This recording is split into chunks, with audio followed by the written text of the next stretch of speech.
قال رسول الله صلى الله عليه وسلم أربع إذا كنا فيك فلا عليك ما فاتك من الدنيا রাসূলুল্লাহ সাল্লাল্লাহু আলাইহি ওয়াসাল্লাম বলেন, চারটি জিনিস ইদা কুন্না ফিকা, যখন তোমার মধ্যে থাকবে। এরপরে নবীজি বলেন ফালা আলাইকা, আর কোনো কিছু তোমার নাই, তবে ওই চারটা জিনিস আছে। ওই চার জিনিস যদি তোমার মধ্যে থাকে, নবীজি বলেন মা ফাতাকা মিনাদ দুনিয়া, ওই চার জিনিস থাকার কারণে দুনিয়া তোমার হাতছাড়া হবে না। আমরা তো অনেক সময় মনে করি শরীয়তের বিধিবিধান, হুকুম, আহকাম, আদেশ নিষেধ আমরা যদি মেনে চলি, শুধু মনে হয় পরকালের লাভ, দুনিয়ার কোনো লাভ নাই। এই চিন্তা, এই ধারণা, এটা ভুল বিষয়।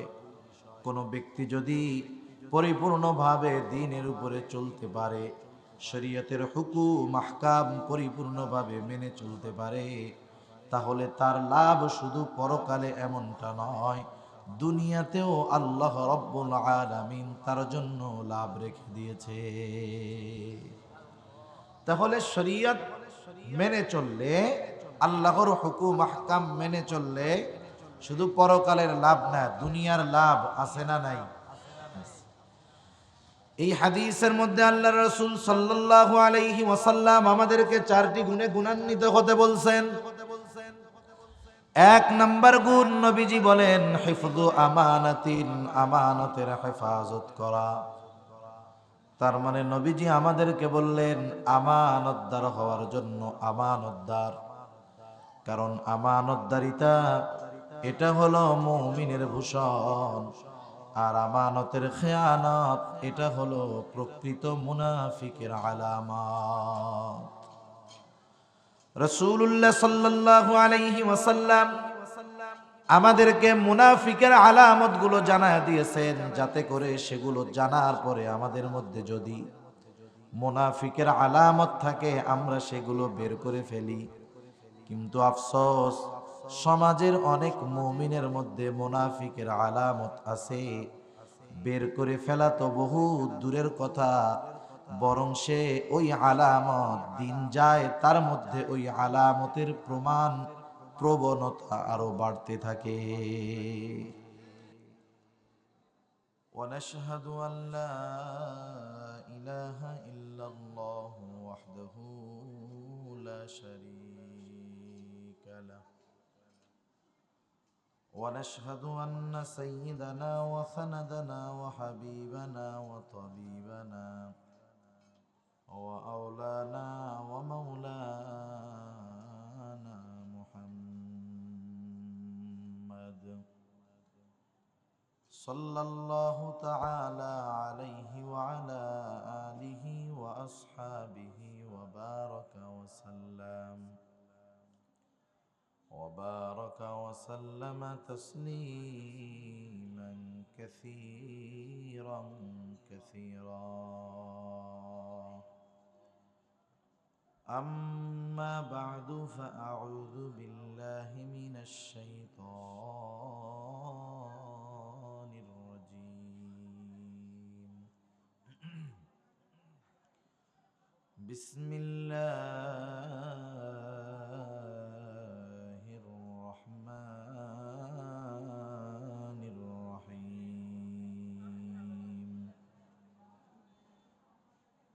وذكر فإن الذكرى تنفع المؤمنين. وقال رسول الله صلى الله عليه وسلم أربع إذا كنا فيك فلا عليك ما فاتك من الدنيا: حفظ أمانة، وصدق حديث، وحسن خليقة، وعفة في طعمة، أو كما قال النبي صلى الله عليه وسلم. صدق الله العلي العظيم وصدق رسوله النبي الكريم ونحن على ذلك من الشاهدين والشاكرين والحمد لله رب العالمين سبحانك لا علم لنا إلا ما علمتنا إنك أنت العليم الحكيم আমরা মহব্বতের সাথে দুরূদ শরীফ পাঠ করি اللهم صل على محمد وعلى آل محمد كما صليت على إبراهيم وعلى آل إبراهيم إنك حميد مجيد اللهم بارك على محمد وعلى آل محمد كما باركت على إبراهيم وعلى آل إبراهيم إنك حميد مجيد بلغ العلا بكماله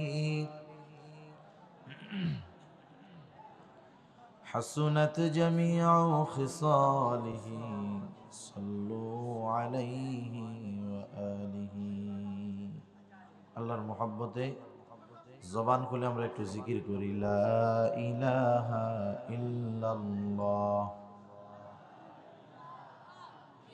আওয়াজ কই সুন্দর না তো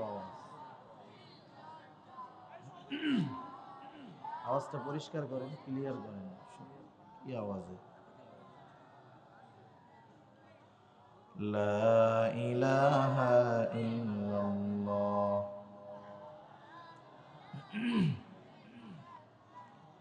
لا إله إلا الله لا إله إلا الله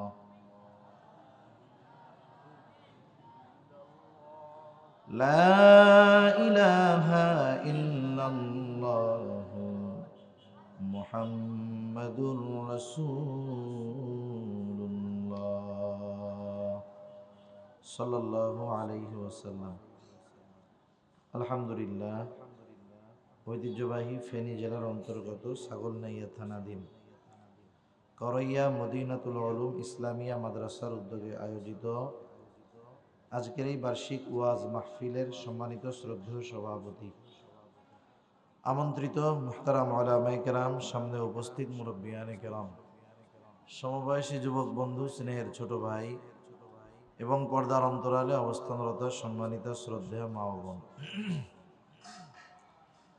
দয়াময় আল্লাহ রব্বুল আলামিনের দরবারে অগণিত শুকর যে মহান মালিক আমাদের হায়াতে বরকত দিয়ে সুস্থ রেখে তার মহান হুকুম এশার নামাজের পরে দুনিয়ার অন্যতম দামি এক মজলিসে আসার বসার দ্বীনি আলোচনা শ্রবণ আমাকেও আপনাদের খেদমতে কিছু দ্বীনি কথা পেশ করার সুযোগ যে মহান মালিক দান করেছেন সে মহান মনিবকে খুশি করার জন্য মহব্বতের সাথে জবান খুলে অন্তর থেকে আমরা একবার কালিমাতুশ শুকর পাঠ করি আলহামদুলিল্লাহ অগণিত দুরূদ ও সালাম সাইয়্যিদুল আম্বিয়া আশরাফুল আম্বিয়া খাতামুল আম্বিয়া বিশ্বনবী শেষ নবী শ্রেষ্ঠ নবী মুহাম্মদুর রাসূলুল্লাহ সাল্লাল্লাহু আলাইহি ওয়াসাল্লামের প্রতি আমি আপনাদের খেদমতে পবিত্র কোরআনুল কারীমের একটা আয়াত ও রাসূল আকরাম সাল্লাল্লাহু আলাইহি ওয়াসাল্লামের অগণিত হাদিস থেকে একটা হাদিস পাঠ করেছি। আল্লাহ তাআলার কাছে তৌফিক চাই অল্প সময় আল্লাহ তাআলা কিছু কথা আমাকে আপনাদের খেদমতে বলার মতো সুযোগ করে দেন, যে কথাগুলো আমাদের সবার দুনিয়া এবং আখিরাতের জন্য কল্যাণকর হয়। সকলে বলি আমিন।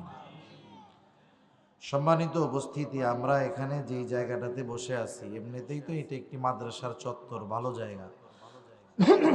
সাথে সাথে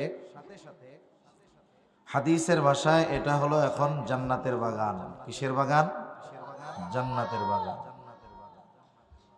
হযরত আনাস রাদিয়াল্লাহু তাআলা আনহু থেকে বর্ণিত, রাসূলুল্লাহ সাল্লাল্লাহু আলাইহি ওয়াসাল্লাম বলেছেন, তোমরা যখন জান্নাতের বাগানের পাশ দিয়ে অতিক্রম করবে, সেখান থেকে তোমরা ফল সংগ্রহ করবে।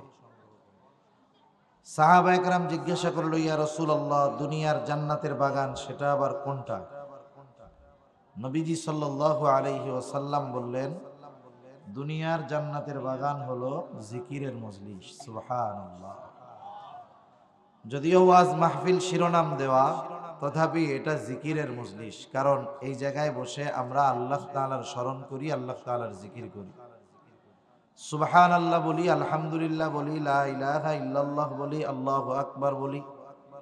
এই সবগুলো কার জিকির? একটু জোরে বলেন তো। আল্লাহ তাআলার জিকির। এই জিকিরের মজলিস, এটা দুনিয়ার জান্নাতের বাগান। হাদিসের মধ্যে আসছে, সহিহ মুসলিমের হাদিস, রাসূলুল্লাহ সাল্লাল্লাহু আলাইহি ওয়াসাল্লাম বলেন, আল্লাহ তাআলার কাছে চারটি কালিমা সবচাইতে প্রিয়। আল্লাহ তাআলার কাছে চারটি কালিমা সবচাইতে প্রিয়। সেই চার কালিমা হলো সুবহানাল্লাহ, আলহামদুলিল্লাহ, লা ইলাহা ইল্লাল্লাহু, আল্লাহু আকবার। এই যে চারটি কালিমা, এটা কম বেশি সবার মুখস্থ আছে না? এই চার কালিমা আল্লাহ তাআলার কাছে সবচাইতে প্রিয়। আরেকটা বর্ণনার মধ্যে আসছে, রাসূলুল্লাহ সাল্লাল্লাহু আলাইহি ওয়াসাল্লামের কাছেও এই চার কালিমা প্রিয়। যেই কালিমাগুলো আল্লাহর প্রিয়, যেই কালিমাগুলো রাসূলুল্লাহ সাল্লাল্লাহু আলাইহি ওয়াসাল্লামের প্রিয়, সেই কালিমাগুলো যদি আমরা আমাদের প্রিয় বানায় নিতে পারি, তাহলে আমাদের লাভ আর লাভ। ঠিক কিনা বলেন? সেজন্য চলতে ফিরতে, ভাই আওয়াজের এই অবস্থা কেন? এটা কোনো মাইক সিস্টেমের আওয়াজ? এটা তো মসজিদের বক্সের আওয়াজ ভালো হয় না, ক্লিয়ার না সুন্দর, কোনোটাই নেই। এই চার কালিমা যদি আমরা আমাদের প্রিয় বানায় নিতে পারি, তাহলে আমাদের লাভ আর লাভ। কারণ কি হবে? যারা এই কালিমার জিকিরগুলো জবান দ্বারা বেশি বেশি উচ্চারণ করতে পারবে, করবে, প্রিয় বানায় নিবে, যেই জবান দিয়ে আল্লাহ তাআলার প্রশংসা হবে, যেই জবান দিয়ে আল্লাহ তাআলার পবিত্রতার ঘোষণা হবে, যেই জবান দিয়ে আল্লাহ তাআলার বড়ত্বের ঘোষণা হবে, যেই জবান দিয়ে আল্লাহ তাআলার একত্ববাদের ঘোষণা হবে, ওই জবান দিয়ে খারাপ কিছু বলতে একটু বিবেকে বাধা দিবে। ঠিক কিনা বলেন? সেজন্য জবান আমরা জিকির দ্বারা সিক্ত করব। শুধু তাই না, প্রকৃত জ্ঞানী কারা? আল্লাহ তাআলা কোরআনুল কারীমের মধ্যে প্রকৃত জ্ঞানী কারা, তাদের পরিচয় আল্লাহ তাআলা দিয়েছেন। প্রকৃত জ্ঞানীদের পরিচয় দিতে গিয়ে আল্লাহ তাআলা বলেন, আল্লাযীনা ইয়াযকুরুনাল্লাহ কিয়ামান ওয়া কুউদান ওয়া আলা জুনুবিহিম। প্রকৃত জ্ঞানী হলো তারা যারা দাঁড়ানো অবস্থায়, বসা অবস্থায়, শোয়া অবস্থায় আল্লাহ তাআলার জিকির করে। সুবহানাল্লাহ। তাহলে আমরা আল্লাহ তাআলার জিকির বেশি বেশি করব, জবানকে জিকির দ্বারা সিক্ত করব, তাহলে জবান হেফাজত থাকবে, জবানের গুনাহ থেকে বাঁচা যাবে। হাদিসের মধ্যে আসছে, একটা কাজ করেন না, মুরব্বীরা একটু সামনে আসেন, এই বাচ্চাদের একটু পেছনের দিকে দেন, আর নাইলে বাচ্চা একজন নিয়ে আপনাদের কাছে বসেন, ওদের কথা কানে আসে বেশি, ওদের বললে মানা করলে শুনবে না, ছোট মানুষ না, রাগও করা যাবে না। ওই বাচ্চাদের একটু পেছনের দিকে দেন, মুরব্বীরা সামনে আসেন, নাইলে এক একজনের কাছে বড় মানুষ ছোট এক একজনকে নিয়ে বসেন। তাহলে কি হবে? ওরা কথা বলতে পারবে না, নাইলে ওরা কথা বলবে, ছোট মানুষ, রাগ করারও উপায় নাই, রাগ করা যাবে না। কথা বোঝা গেছে? আর নাইলে এই বাচ্চারা যে কথা বলবে, ওরা এই জায়গায় বসে দিবে। কথা যে বলবে একটু খেয়াল কইরা ওরে ধইরা এই জায়গায় পাঠাই দিবে। তা যাই হোক, জবান যদি হেফাজত করতে চাই, তাহলে জবানকে জিকির দ্বারা সিক্ত করতে হবে। আল্লাহ রাসূল সাল্লাল্লাহু আলাইহি ওয়াসাল্লাম এক হাদিসের মধ্যে বলেন, তোমরা আমাকে দুইটা জিনিস হেফাজতের গ্যারান্টি দাও। কয়টা জিনিস? দুইটা জিনিস হেফাজতের গ্যারান্টি দাও, আমি তোমাদেরকে জান্নাতের গ্যারান্টি দিয়ে দিব। একটা হলো জবানের হেফাজত, আর একটা হলো লজ্জা স্থানের হেফাজত। আর এক হাদিসের মধ্যে রাসূলুল্লাহ সাল্লাল্লাহু আলাইহি ওয়াসাল্লাম প্রকৃত মুসলমান কে, মুসলিম কে, আল্লাহ তাআলা আল্লাহ রাসূল সাল্লাল্লাহু আলাইহি ওয়াসাল্লাম বলেন, আল মুসলিম মান সালিমাল মুসলিমুনা মিন লিসানিহি ওয়া ইয়াদি। আল্লাহ রাসূল সাল্লাল্লাহু আলাইহি ওয়াসাল্লাম বলেন, প্রকৃত মুসলমান যার জবান এবং হাত থেকে অপর মুসলমান নিরাপদ থাকে। তাহলে প্রকৃত মুসলমান হতে হলে জবানের হেফাজতের দরকার। সাথে সাথে নবীজি সাল্লাল্লাহু আলাইহি ওয়াসাল্লামের কাছ থেকে জান্নাতের গ্যারান্টি পেতে হলে জবানের হেফাজতের দরকার। আর জবান হেফাজত যার মাধ্যমে হবে সেটা হলো, যদি আমরা জবানকে আল্লাহ তাআলার জিকির দ্বারা সিক্ত করতে পারি, তাহলে জবানের সকল প্রকার গুনাহ থেকে বাঁচা যাবে, জবান হেফাজতে থাকবে। আল্লাহ তাআলা আমাদের সবাইকে আমাদের জবানকে জিকির দ্বারা সিক্ত করার তৌফিক আল্লাহ দান করুক। সকলে বলি আমিন। আমি যে আয়াতখানা আপনাদের খেদমতে তিলাওয়াত করেছি, উক্ত আয়াতে কারিমার মধ্যে আল্লাহ সুবহানাহু ওয়া তাআলা ওয়াজ, নসিহত, উপদেশ করার জন্য আদেশ করেছেন। স্বয়ং আল্লাহ তাআলা নিজেই কোরআনুল কারীমের মধ্যে ওয়াজ করছেন।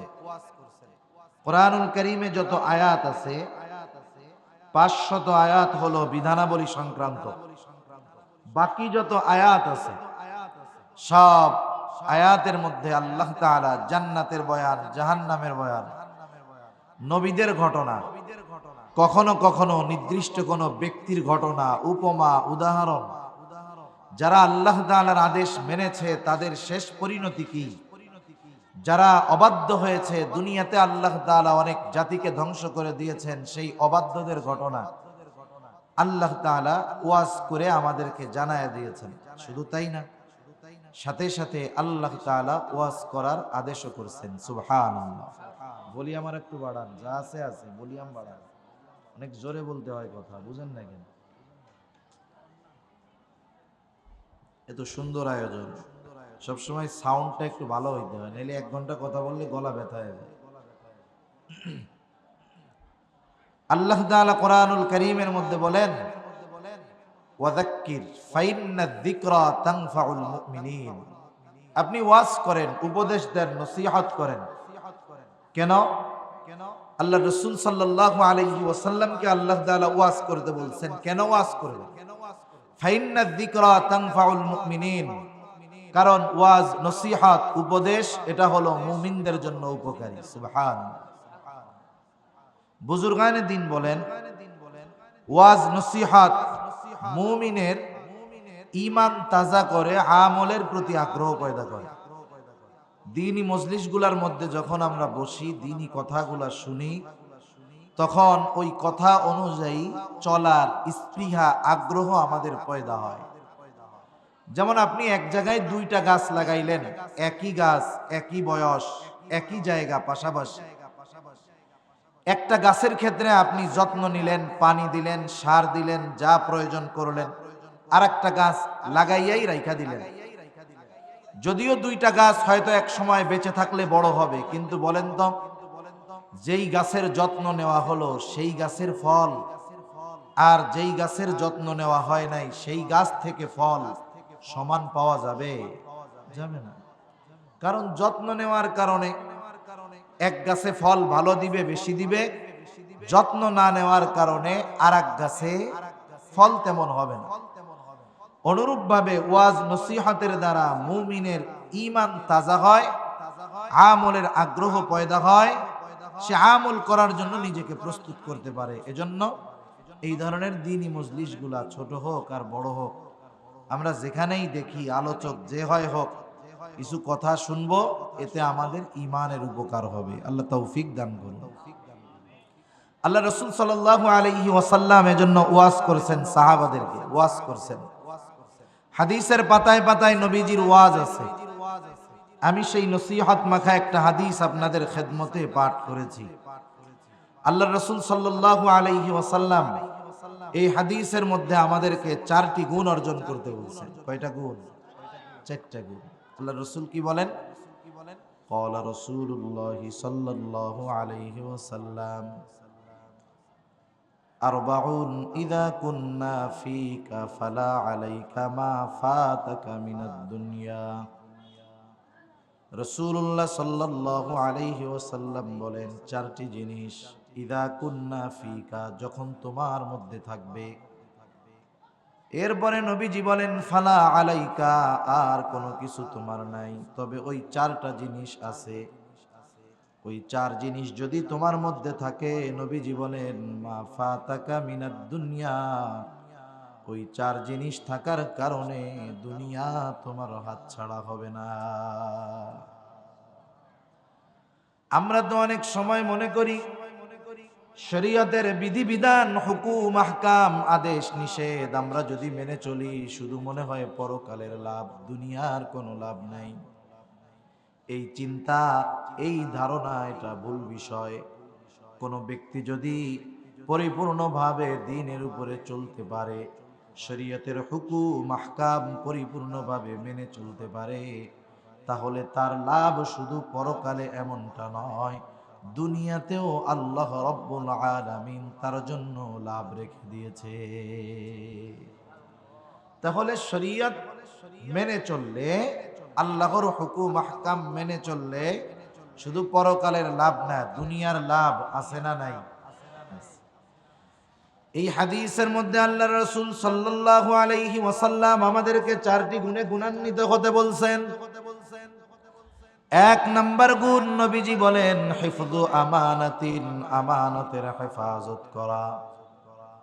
তার মানে নবীজি আমাদেরকে বললেন আমানতদার হওয়ার জন্য। আমানতদার, কারণ আমানতদারিতা এটা হলো মুমিনের ভূষণ, আর আমানতের খেয়ানত এটা হলো প্রকৃত মুনাফিকের আলামত। রাসূলুল্লাহ সাল্লাল্লাহু আলাইহি ওয়াসাল্লাম আমাদেরকে মুনাফিকের আলামত গুলো জানায় দিয়েছেন, যাতে করে সেগুলো জানার পরে আমাদের মধ্যে যদি মুনাফিকের আলামত থাকে, আমরা সেগুলো বের করে ফেলি।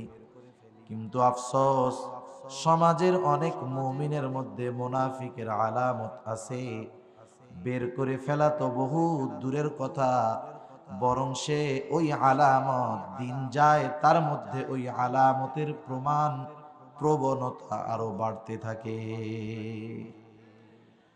আমাদের মধ্যে কেউ যদি অসুস্থ হয়, অসুস্থ হওয়ার পরে যদি ট্রিটমেন্ট করাইলো, টেস্ট করে জানা গেল তোমার দেহের মধ্যে ক্যান্সারের ভাইরাস আছে, ডাক্তার আমারে বলল মনে করেন, বা আপনাদের কাউকে বলল যে আপনার দেহে ক্যান্সারের জীবাণু আছে, হাতের মধ্যে আছে, পার মধ্যে আছে, এখনো গোটা দেহে এটা ছড়ায়া যায় নাই।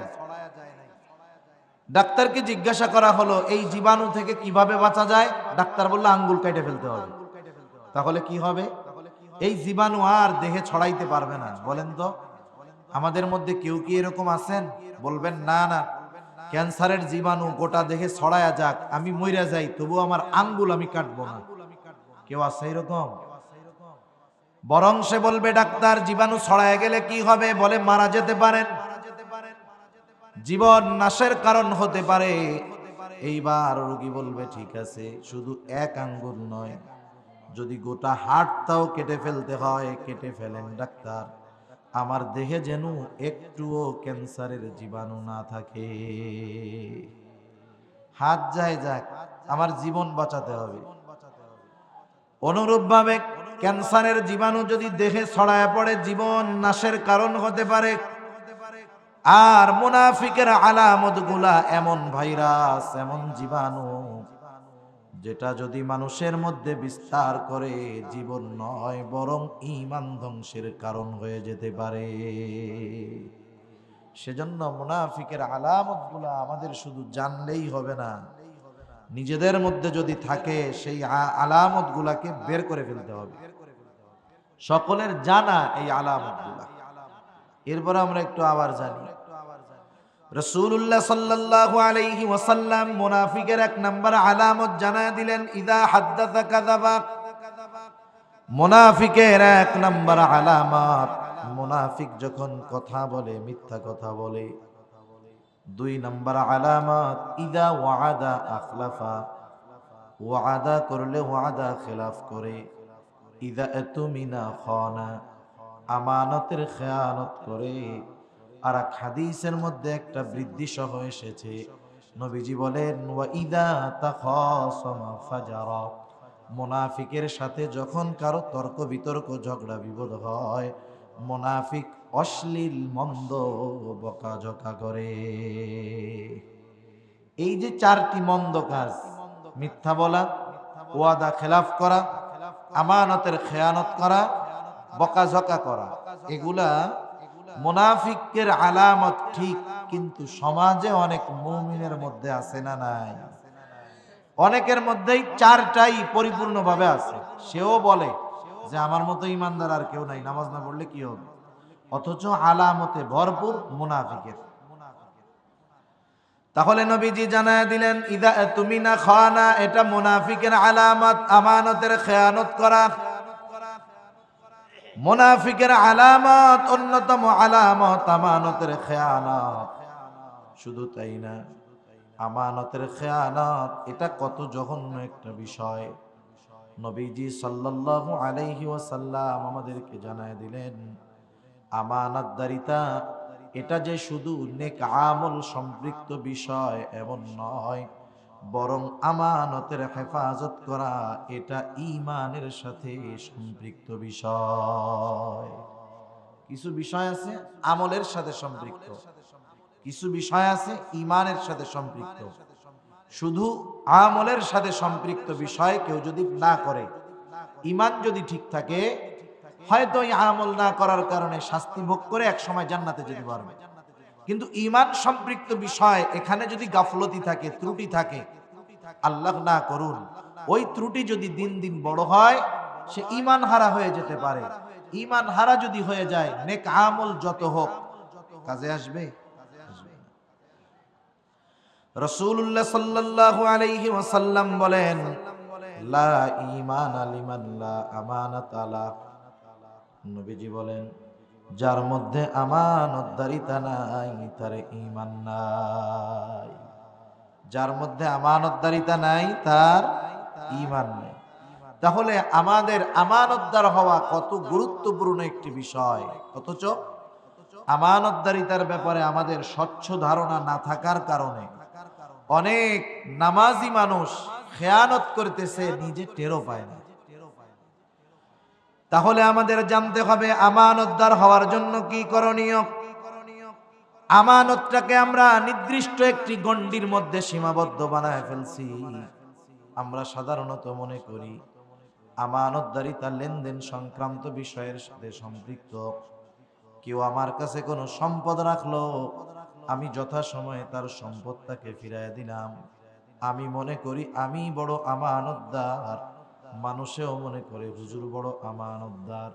কিন্তু এই আমানতদারিতা শুধু লেনদেন সংক্রান্ত বিষয় নয়, বরং আমানতদারিতা ব্যাপক এক জিনিস।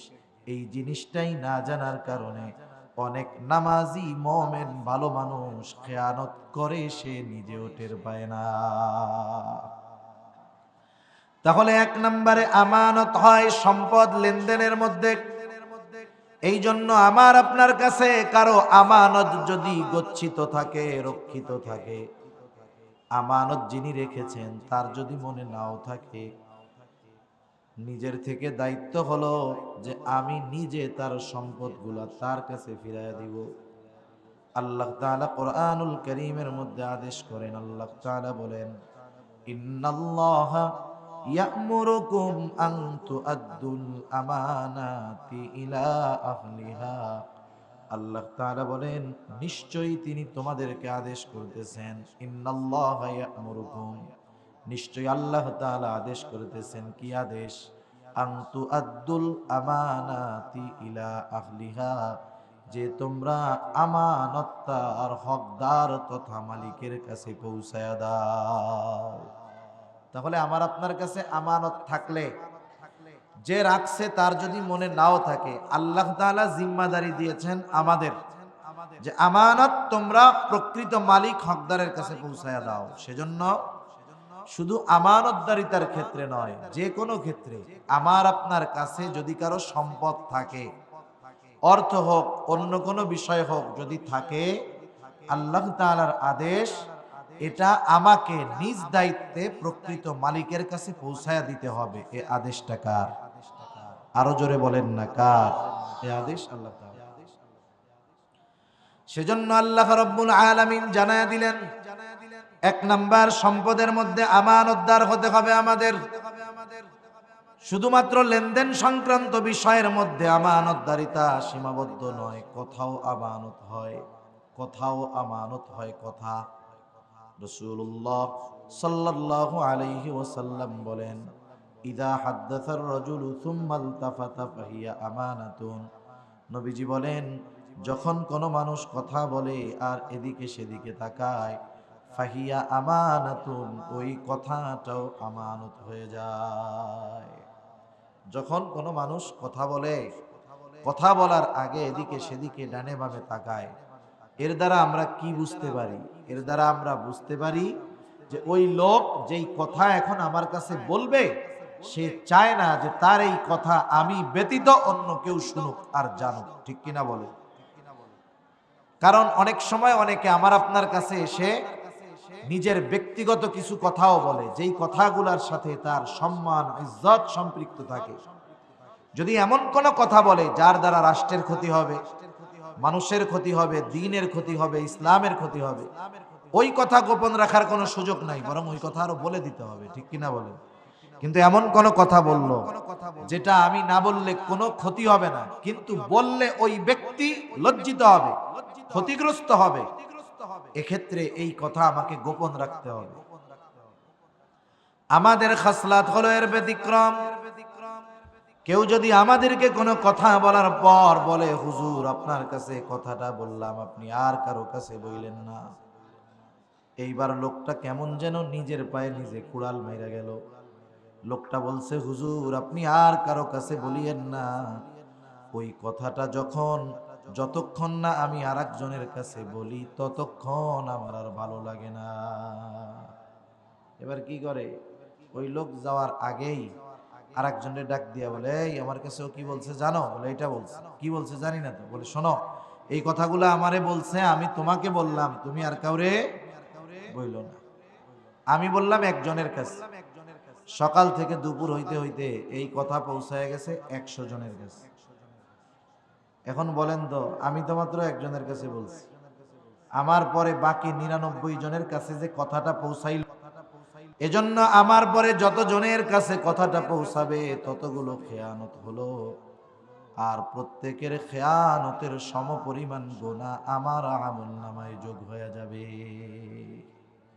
হাদিসের মধ্যে আসছে, যখন কেউ কোনো ভালো কাজের সূচনা করে, ভালো কাজের সূচনা করে, ওই ভালো কাজ দুনিয়ায় যতদিন চলে, যতজন করে, ওই ভালো কাজের সূচনাকারী ব্যক্তি কবরে বৈশা বৈশা শুইয়া শুইয়া ওই ভালো কাজের সওয়াব পাইতে থাকে। সুবহানাল্লাহ।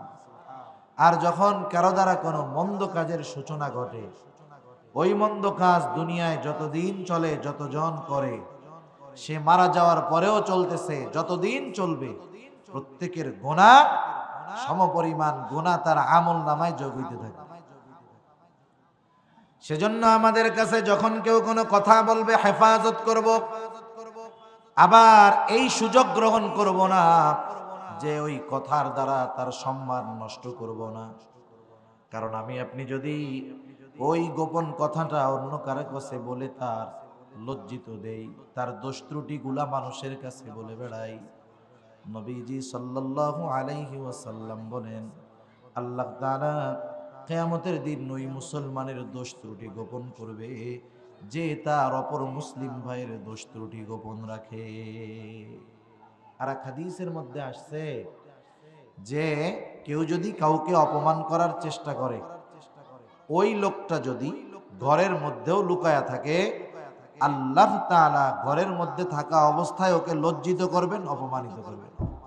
এজন্য আমি আপনি যদি অপর মুসলমানকে অপমানিত করার চেষ্টা করি, নিজে অপমানিত হওয়ার প্রস্তুতি নিয়ে রাখতে হবে। সেজন্য আমাদের কাছে এক মুসলমানের সম্মান, ইজ্জত আমানতের মতো। 3 নাম্বার, প্রত্যেকটা দায়িত্ব আমানত। দায়িত্ব ছোট হোক আর বড় হোক, সরকারি হোক আর বেসরকারি হোক, প্রত্যেকটা দায়িত্ব আমানত। এখন তো এমন এক জামানা, যেই জামানার মধ্যে মানুষ দায়িত্ব নেওয়ার জন্য প্রতিযোগিতা করে, প্রতিযোগিতা দিয়ে দায়িত্ব নিতে চায়, ঘুষ দিয়ে মানুষের খেদমত সেবা করার দায়িত্ব নিতে চায়, আছে না? ঘুষ দিয়ে দায়িত্ব নিতে চায়, অথচ দায়িত্ব কত বড় আমানত। আমাদের অতীতের মানুষেরা তারা দায়িত্বের কথা শুনলে ভয় পাইতেন। এক ব্যক্তির ব্যাপারে এরকম বর্ণনা আছে, ওনার অনুপস্থিতিতে একদিন আলোচনা হইতেছে রাষ্ট্রীয় গুরুত্বপূর্ণ একটি বিষয়ের দায়িত্ব দেওয়ার ব্যাপারে। আলোচনা হলো, এখনো সমাধান হয় নাই, চূড়ান্ত ফয়সালা হয় নাই। ওই আলোচনার মধ্যে যারা ছিলেন তাদের মধ্য থেকে একজন গিয়ে ওই লোকটাকে বলতেছে, ও ভাই, ওই মজলিসের মধ্যে আলোচনা হলো তোমাকে রাষ্ট্রের এই দায়িত্বটা দেওয়া হতে পারে। এই খবর যখন তার কানে পৌঁছাইলো যে তাকে দায়িত্ব দেওয়া হতে পারে, দেওয়া হয় নাই, লোকটা চিন্তিত হয়ে গেলেন, পেরেশান হয়ে গেলেন। উনি রাতের বেলায় দায়িত্ব যদি আগামী দিন দিয়ে দেয় এই চিন্তায় রাতের বেলায় নিজের গাঠি গুঠি নিয়ে এলাকা ছেড়ে তিনি পালায়া চলে গেলেন। কোন ভয়ে? যদি দায়িত্ব দিয়ে দেয় এই ভয়ে। ভাই সাউন্ড কি কমে নাকি? খালি বাড়ান, ভলিউমটা বাড়ান, আওয়াজ দরকার আরো। আমার কষ্ট হইতেছে কথা বলতে, আপনি নিজেই বুঝতেছেন যে কি আওয়াজ হইতেছে আপনার মাইকে।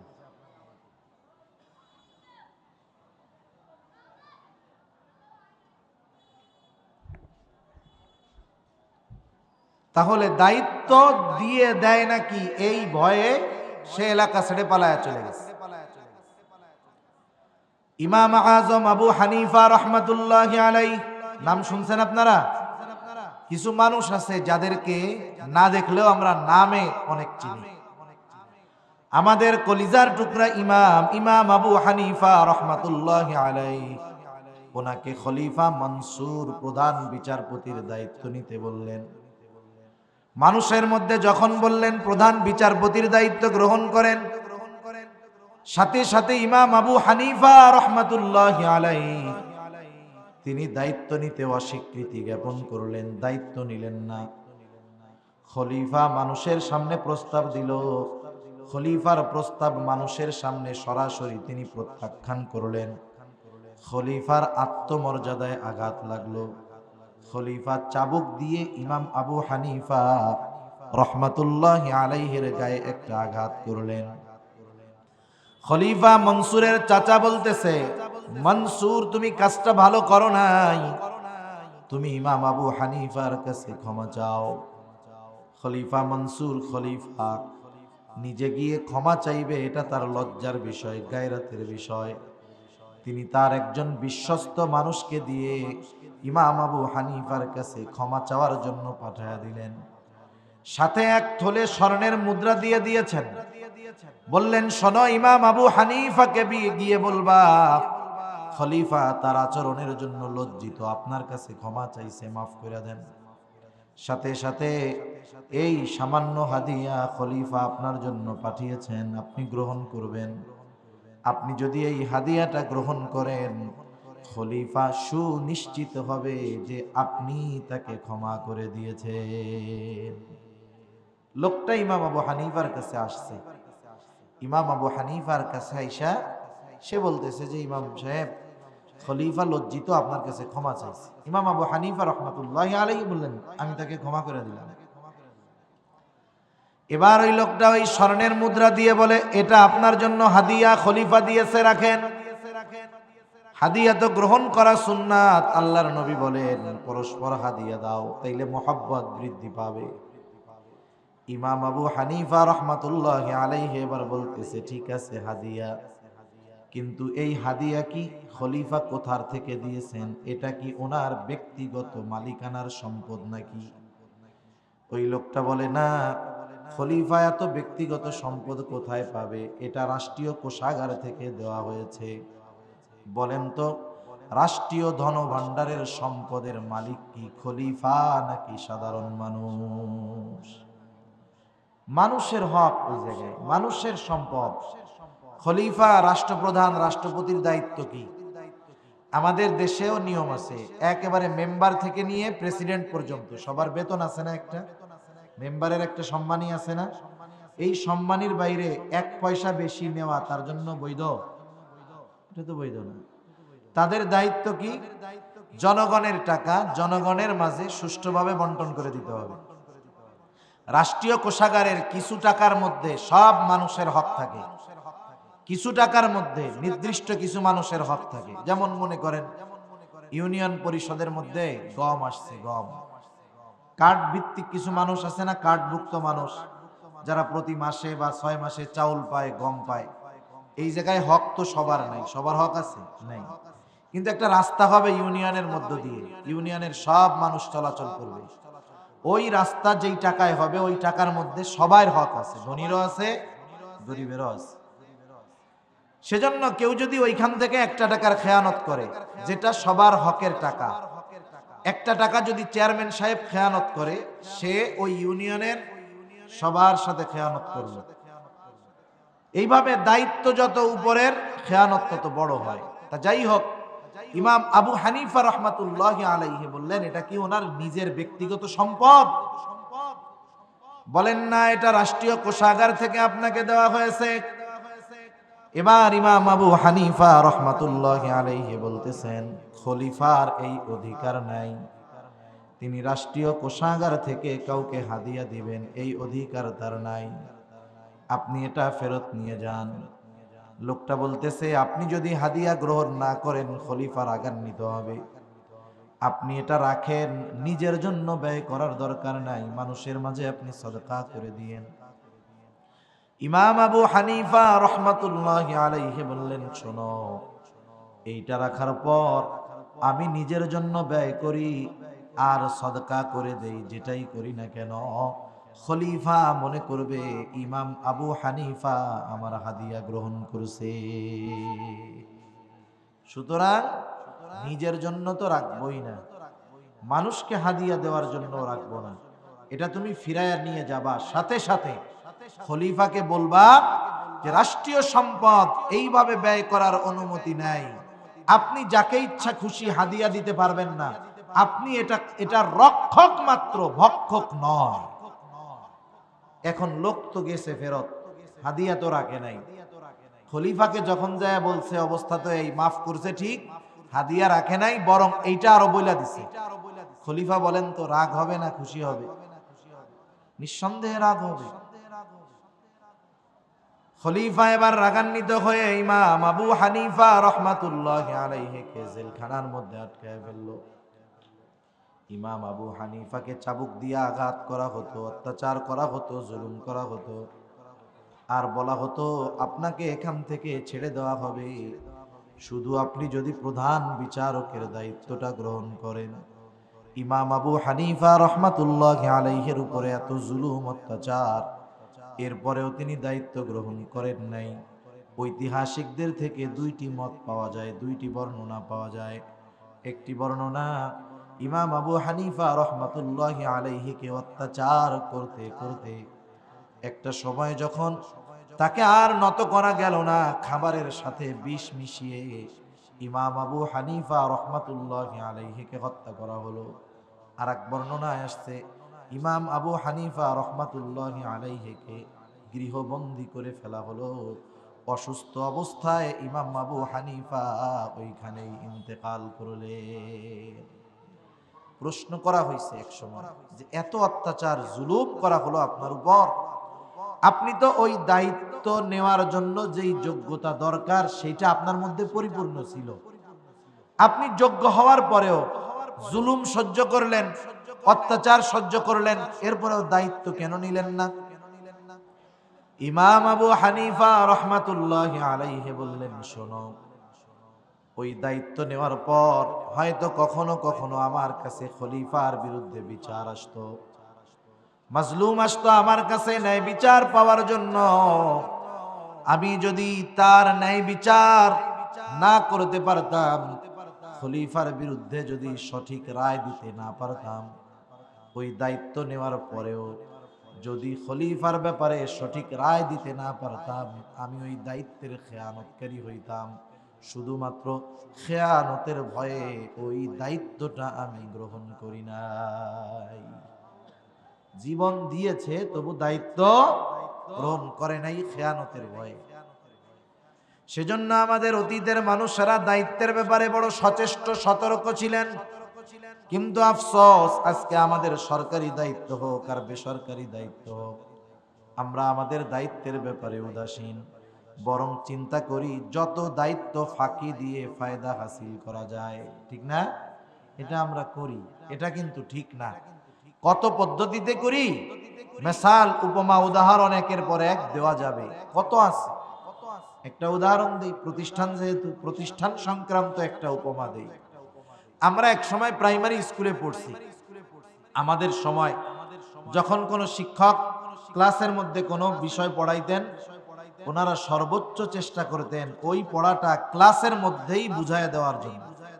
আলহামদুলিল্লাহ, কওমি মাদ্রাসাগুলোর ভিতরে এখনো সম্মানিত উস্তাদেরা এই ব্যাপারে সর্বোচ্চ সচেষ্ট সতর্ক।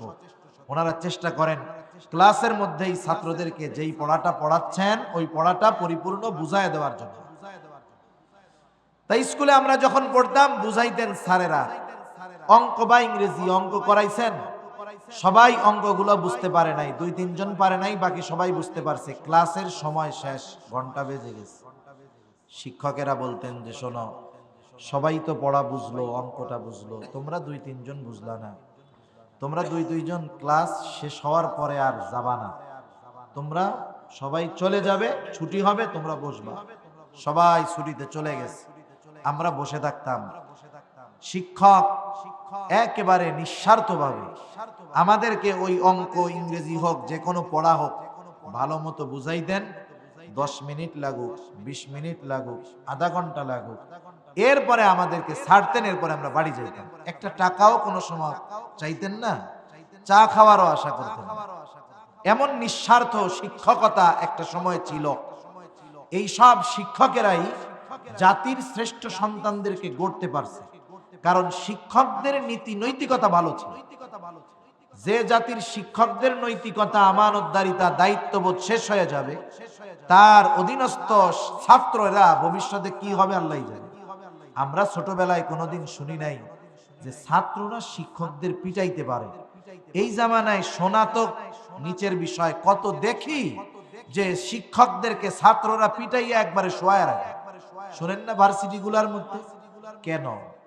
এর কারণ গোড়া থেকেই সমস্যা। স্যার অঙ্ক করাচ্ছেন ব্ল্যাকবোর্ডের মধ্যে, লেখলেন একটা অঙ্ক, জিজ্ঞাসা করলেন এই অঙ্কটা কে কে বুঝতে পারছো? সবার মেধা সমান নয়। কেউ 10 বার বললে বুঝে, কেউ একবার বললে ওই কথাটা বুঝে। সামনের থেকে 2-3 জন বলছে স্যার বুঝতে পারছি, বাকি 10-12 জন বলছে বুঝি নাই। স্যারের দায়িত্ব কি? বাকি যারা বুঝে নাই তাদেরকে বুঝাইয়া দেওয়া, নাকি? স্যার কি বলে? বলে বুঝবা কেমনে? সব কি ক্লাসে বোঝা যায়? আমি ওই যে কোচিং করাই, কোচিং এ তো আসো না, কোচিং এ আইসো সব বুঝবা। এই যে কাজটা হলো, দায়িত্ব ছিল কি, কাজটা করলো কি? এই যে শিক্ষক, বলেন তো, দায়িত্বের খেয়ানত করলো ঠিক, মাস শেষে কি বেতন কম নিবে নাকি? কম নিবে? নিঃসন্দেহে এই শিক্ষক দায়িত্বের খেয়ানতকারী। এই ধরনের দায়িত্বের খেয়ানত সমাজের মধ্যে অভাব নাই। আল্লাহর রাসূল সাল্লাল্লাহু আলাইহি ওয়াসাল্লাম, আবু দাউদের হাদিস, নবীজি সাল্লাল্লাহু আলাইহি ওয়াসাল্লাম বলেন, আমাদের কাউকে যদি কোনো সরকারি দায়িত্ব দেওয়া হয়, আর কেউ যদি ওই দায়িত্বের সুচ পরিমাণ খেয়ানত করে, সুচ পরিমাণ, নবীজি বলেন কিয়ামতের দিন ওই লোকটা খেয়ানতের বোঝা নিয়ে আল্লাহর সামনে হাজির হবে। সেজন্য দায়িত্ব, যে যেই দায়িত্ব প্রাপ্ত যথাযথভাবে পালন করব। 4 নাম্বার, সময় হয় আমানত। কেউ যখন কোনো অফিসের মধ্যে চাকরি করে, যেই সময়টা তার ডিউটি টাইম, শরঈ ওজর ব্যতীত ব্যক্তিগত কাজে কর্তৃপক্ষের অনুমতি ছাড়া কোনো সময় সে নিজের কাজে ব্যয় করতে পারবে না, তাহলে সে সময়ের খেয়ানতকারীদের অন্তর্ভুক্ত হবে। এক বুজুর্গের ছোট্ট একটা ঘটনা মনে পড়লো, শোনায় দেই। এক বুজুর্গ, ওনার নাম হলো মাজহার নানুতুবি রহমাতুল্লাহি আলাইহি। উনি একটা মাদ্রাসার মধ্যে পড়াইতেন। ওনার নিয়ম ছিল উনি মাসের শেষে সময় হিসাব করে বেতন নিতেন। তার মানে যেই দিন তিনি ক্লাসে অ্যাবসেন্স থাকতেন, অনুপস্থিত থাকতেন, ওই দিনের ওজিফা তিনি নিতেন না। শুধু তাই না, উনি একদিন ক্লাসের মধ্যে পড়াইতেছেন, ক্লাসে পড়ানো অবস্থায় একটা লোক ওনার কাছে আসছে জরুরিভাবে কিছু কথা বলতে। বলতেই হবে, না বললেই নয়। উনি ক্লাস বন্ধ করে লোকটার সাথে অল্প কিছু সময় কথা বললেন।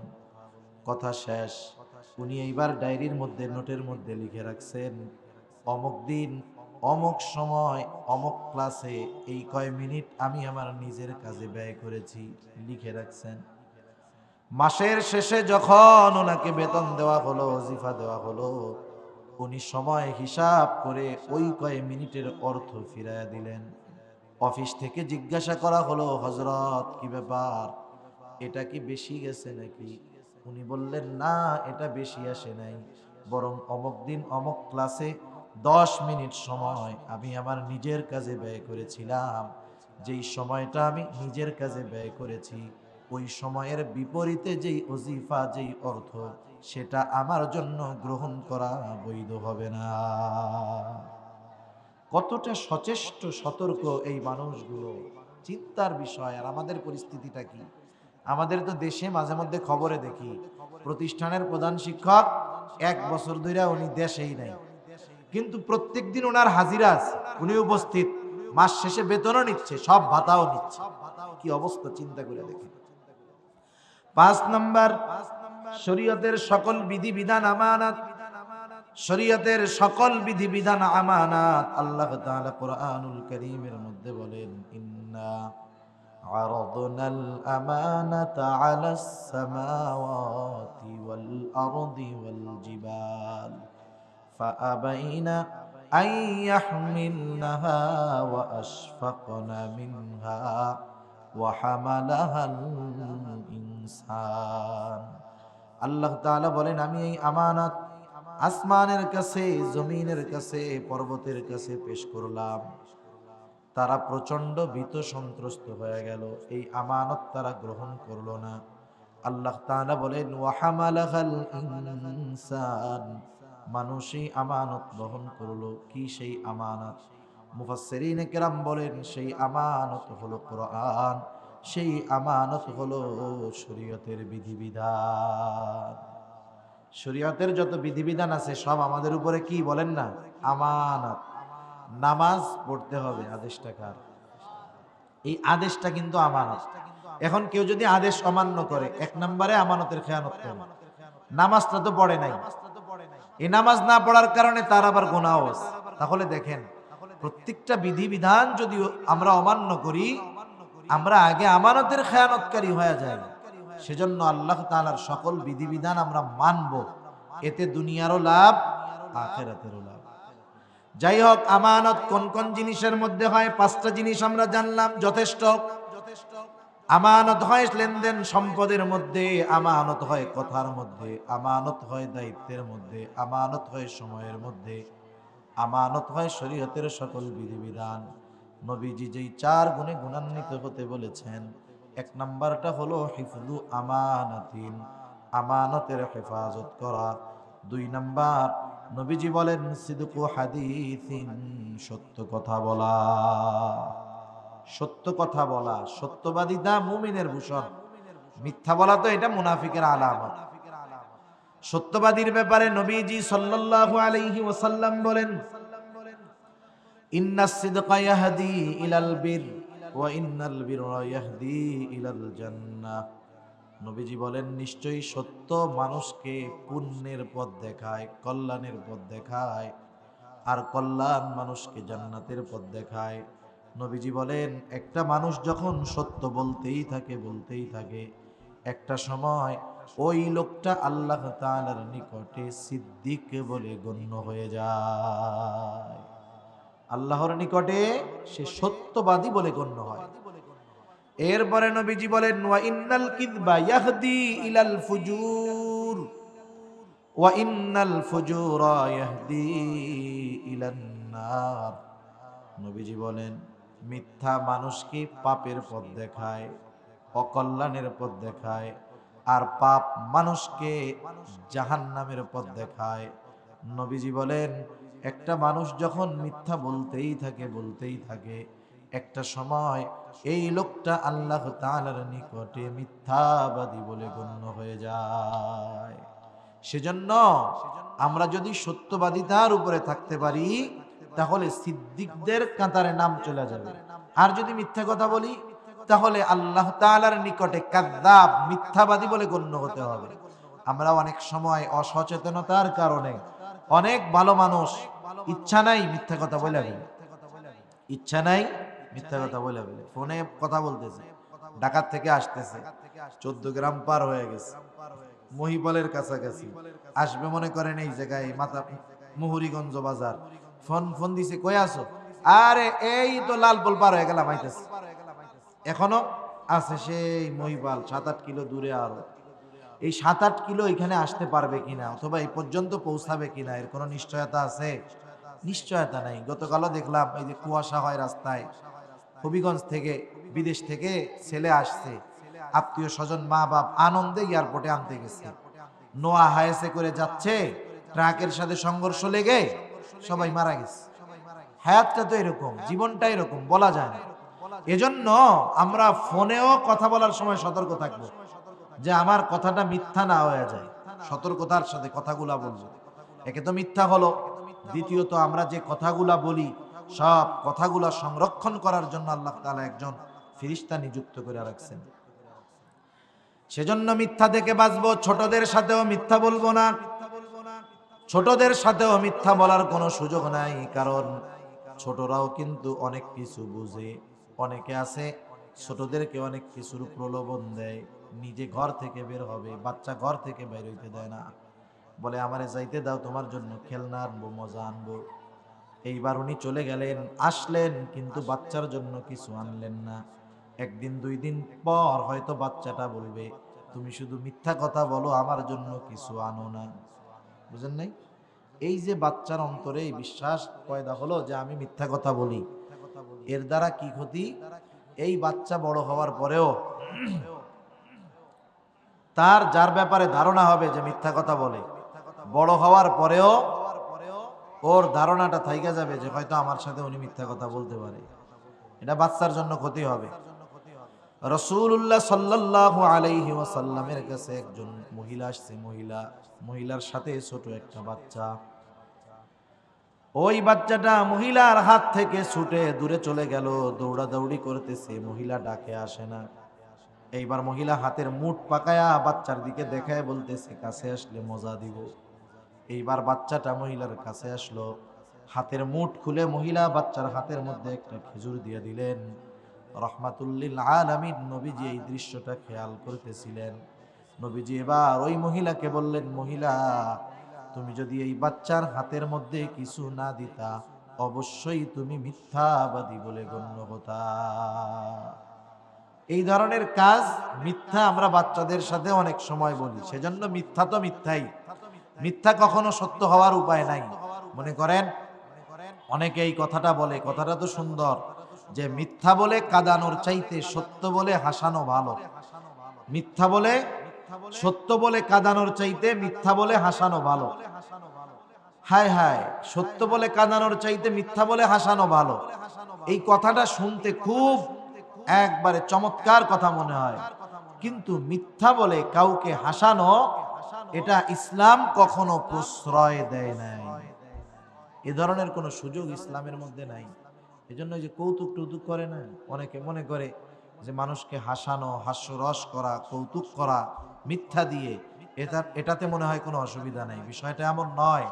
সেজন্য মিথ্যা দিয়ে কেউ যদি কৌতুক করে, মানুষকে মজা দেয়, ওটাও মিথ্যা। ওই বিষয়গুলো থেকে আমরা বেঁচে থাকবো। আল্লাহ তৌফিক দান করুন।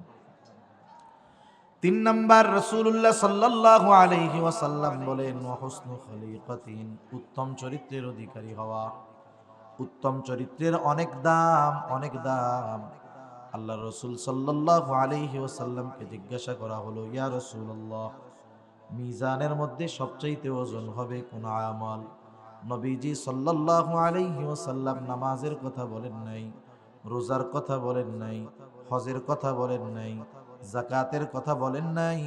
নবীজি বললেন, শোনো, মিজানের মধ্যে সবচাইতে ওজন হবে ওই আমল যেটা হলো উত্তম চরিত্র, উত্তম আখলাক। মিজানের মধ্যে সবচাইতে ওজন হবে উত্তম আখলাক। উত্তম আখলাক অর্জনের জন্য ওযু করা লাগে? একটু জোরে বলেন না, ওযু করা লাগে?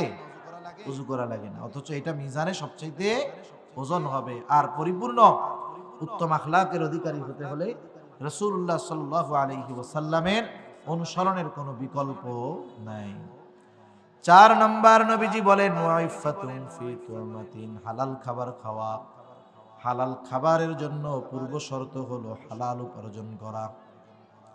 অনেকে হালাল খাবারের ব্যাপারে সচেষ্ট সতর্ক, কিন্তু উপার্জন কোন দিক দিয়ে আসে সেইটা সে দেখে না। আছে না অনেকে এরকম, যে খাবারটা হালাল হলো কিনা, খাবারটা ভালো আছে কিনা, শরীয়ত অনুযায়ী এটার জবাই ঠিক হয়েছে কিনা, এগুলার ব্যাপারে সতর্ক থাকে, কিন্তু তার উপার্জন হারাম এ ব্যাপারে তার কোনো চিন্তা ফিকির কিচ্ছু নাই। পকেটের মধ্যে হারাম টাকা নিয়ে আসছে, ঘুষের টাকা, সুদের টাকা। ঘুষের টাকা সুদের টাকায় পকেট ভরা, টাকাটা তো হারাম নাকি? ঘুষের তো এখন নাম পরিবর্তন হয়ে গেছে। কেউ বলে চা পান খাওয়ার টাকা, কেউ বলে উপহার, কেউ বলে বকশিস, কেউ বলে স্পিড মানি। যত নামই পরিবর্তন হোক না কেন, ঘুষ তো ঘুষ, এটা হারাম তো হারামই, ঠিক কিনা বলেন? এখন এই হারাম টাকা, ঘুষের টাকা, ওদের ভাষায় উপহারের টাকা, স্পিড মানি পকেটের মধ্যে ভরা। বাজারে আইসা খোঁজে, গরুর গোশত কেনার আগে কসাইরে জিজ্ঞাসা করে, এই গরু জবাই দেওয়ার আগে কি বিসমিল্লাহ বলছো? কারণ ইচ্ছা করে যদি আল্লাহর নাম ছেড়ে বাদ দিয়ে জবাই দেয়, ওই হালাল প্রাণীর গোশত আর হালাল থাকে না, হারাম হয়ে যায়, ঠিক কিনা বলেন? হালাল প্রাণীর গোশত কি থাকে না, হালাল থাকে না, হারাম হয়ে যায়। যখন বলে হ্যাঁ বিসমিল্লাহ বলে জবাই দিছি, এবার সে নিশ্চিত হলো যে এই প্রাণীর গোশতটা হালাল আছে। সে এবার পকেট থেকে টাকা বের করে বলে, দাও আমাকে 10 কেজি দাও, গোশতটা তো আল্লাহর নামে জবাই দিছো, হালাল আছে।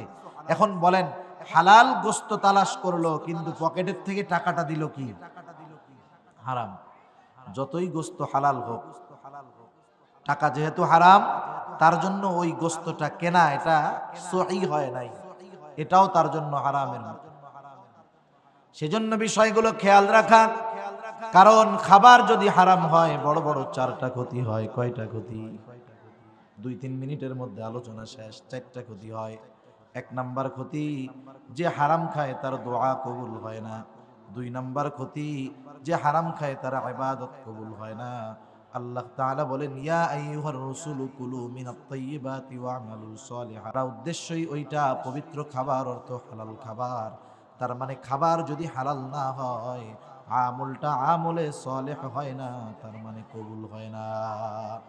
3 নাম্বার ক্ষতি, নবীজি বলেন, লা ইয়াদখুলুল জান্নাতা জাসাদুন গুদিয়া বিল হারাম। হারাম ভক্ষণকারীর শরীর জান্নাতে প্রবেশ করবে না। তাহলে 1 নাম্বার ক্ষতি, দোয়া কবুল হয় না। 2 নাম্বার ক্ষতি, ইবাদত কবুল হয় না। 3 নাম্বার ক্ষতি, জান্নাতে যেতে পারবে না। 4 নাম্বার ক্ষতি, কেউ যদি হারামকে হালাল মনে করে তার ঈমান থাকবে না। এখন বলেন, সমাজে অনেক মানুষ আছে না হারাম রে হালাল মনে করে? ব্যাংকের ফিক্সড ডিপোজিট সুদের টাকাগুলা খায়, হালাল মনে করে, খাইয়ে আবার আলহামদুলিল্লাহ বলে। এরকম বলার লোক সমাজে আছে না নাই? তাহলে বুঝে শুনে কেউ যদি হারামকে হালাল মনে করে, খেয়ে আবার আলহামদুলিল্লাহ বলে, তার ঈমান শেষ। সমাজে অনেক মানুষ এরকম আছে। সেজন্য আমরা আমাদের উপার্জনটা হালাল করব, খাবারটা হালাল করব। এই 4 গুণ নবীজি বলেন, আরবাউন ইযা কুন্না ফিকা ফালা আলাইকা মা ফাতাকা মিনাদ দুনিয়া। 4টি জিনিস যদি তোমার মধ্যে থাকে, আর কোনো কিছু নাই, চিন্তার কোনো কারণ নাই। ফালা আলাইকা মা ফাতাকা মিনাদ দুনিয়া, দুনিয়া তোমার হাত ছাড়া হবে না। বুজুর্গানের দিন বলেন, উদ্দেশ্য হলো এই 4 গুণে গুণান্বিত মানুষের দুনিয়ার সকল বিলাসিতা নয়, দুনিয়ার সকল প্রয়োজন মিটানোর ব্যবস্থা আল্লাহ তাআলা করবেন। এই 4 গুণ কি? আমানতদার হওয়া, সত্যবাদী হওয়া, উত্তম আখলাক হওয়া, হালাল খাবার এবং হালাল উপার্জন করা।